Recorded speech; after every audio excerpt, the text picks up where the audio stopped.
Buongiorno e ben ritrovati con una nuova edizione del TG Flash di New Sicilia. In apertura lacrime e commozione a Palermo per l'ultimo saluto a Totò Schillaci. La folla ha accolto il feretro sulle note di Notti Magiche e il corteo si è mosso dal CEP verso la cattedrale. Mentre il quartiere era intento a onorare il suo campione, però qualcuno ha distrutto la bacheca degli avvisi parrocchiali, suscitando rabbia e disappunto. Panico all'ospedale Cervello di Palermo, dove un bambino di soli 3 anni è stato ricoverato d'urgenza per overdose da chetamina. Indaga la procura per i minorenni del capoluogo per far luce sul caso. Ci spostiamo a Catania. I carabinieri hanno scoperto un deposito illegale di oltre 300 bombole di gas, di cui 220 piene nel popoloso quartiere di Picanello. Il luogo non solo non era idoneo all'uso che il proprietario ne aveva fatto, ma quest'ultimo era anche sprovvisto delle licenze e delle concessioni per esercitare l'attività.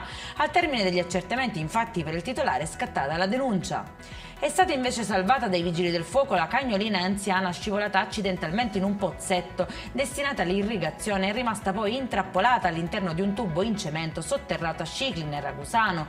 I proprietari hanno potuto così riabbracciarla tirando un sospiro di sollievo per l'esito favorevole dell'intervento.